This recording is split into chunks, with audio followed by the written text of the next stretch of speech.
being called the worst storm here in 100 years. The hurricane, reaching up to 80 kilometres per hour, was the deadliest in the storm that brought high winds, hail and heavy rain. The BBC noted reports of winds up to 70 miles per hour. With long, cold winters, Moscow is used to harsh weather, but it's not used to this. Towns and villages in southwestern Sri Lanka. And Cyclone Mora showed it no mercy when it hit southeast Bangladesh. We are used to rains and flooding in our area, but this year it has been unusual. We have never experienced such floods in 70 years. Death and destruction on a scale not seen. In a cruel twist, the land which just weeks ago was cracking with drought is now dangerously unstable.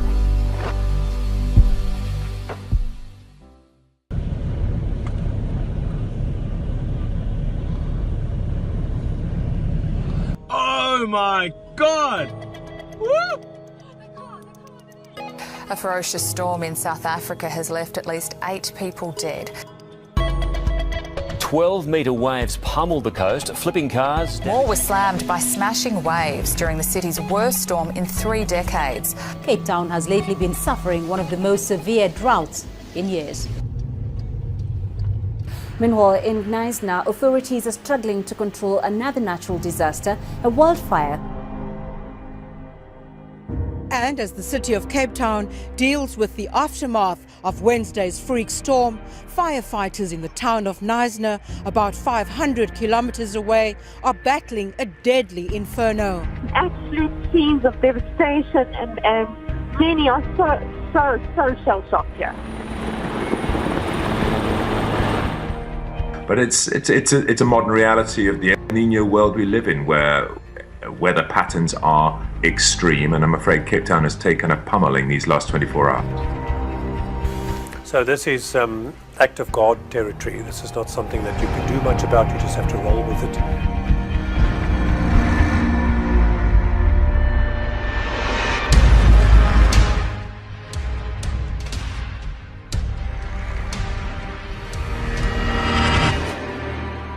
The thing that's also we should realize, the number of natural disasters that we've had and natural challenges that the world's faced has actually increased at a significantly higher rate. There has been a change.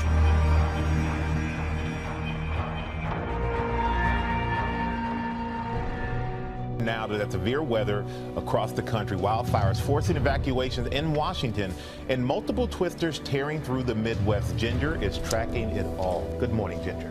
Good morning to you, Michael. We've got striking images coming from southern Minnesota. This was just last night. You can see the power flashes there. Thankfully, no one was injured. One farm was damaged. But this morning, a much more dire situation happening. Fire officials in central Washington state saying all of these folks, nearly 80 homes, need to get out right now. This morning, a fast-moving wildfire near Quincy, Washington, forcing level 3 evacuations for more than 80 homes. Stay clear of the area. The wording from officials, get out now. It's called the Monument Hill Fire, and earlier it knocked out power for hundreds in Grant County. At least 500 acres burning, sending heavy smoke and flames into the night sky. In Minnesota, 8 reported tornadoes. Tornado down, tornado down. This one in Lafayette, just southwest of Minneapolis, sending debris flying and power lines flashing. From Indiana to Texas, tennis ball-sized hail and winds to nearly 80 miles per hour. Man, this is getting worse. The winds shredding power lines, blowing this store roof straight across an intersection. That same low-pressure system that caused those tornadoes in Minnesota now moves to the east, and I think there's a heart of action here that happens Saginaw, Bay City, Midland, Michigan, along the warm front, and then south into Lansing, Detroit, Toledo, down into parts of northeastern Indiana. So today, if you live in that region, later this afternoon and evening, that's the area we're watching for the potential for tornadoes, but also damaging wind and hail. A whole lot. That rare solar eclipse is now just 5 days away. We're going to tell you how communities are preparing and authorities are issuing emergency warnings for the estimated 12 million people who are already in its path, and the more than 7 million expected to travel to see it. ABC's Steve Osensami, he's in one of those prime viewing spots with a front row seat. He's in Blairsville, Georgia, with more. Good morning, Steve. Good morning to you, Michael. Next week, they plan to have a big tailgate party at the Art Center directly behind me, and they're hoping they won't have all these clouds because the big show will be in the sky. The interest in this eclipse is so high, they're expecting larger crowds than they know how to handle. Hotels are full, flights are oversold, and with millions of Americans pouring into those few American cities with the best possible view of the coming eclipse, local police, hospitals, and emergency medical services in those cities are on high alert. It's all hands on deck enforcement strategies and patrol or deployment strategies. So we're kind of throwing everything at it. The number of visitors they're expecting is so large, in some cities they're preemptively declaring a state of disaster, a maneuver that allows them to call on the National Guard to help direct the masses of people.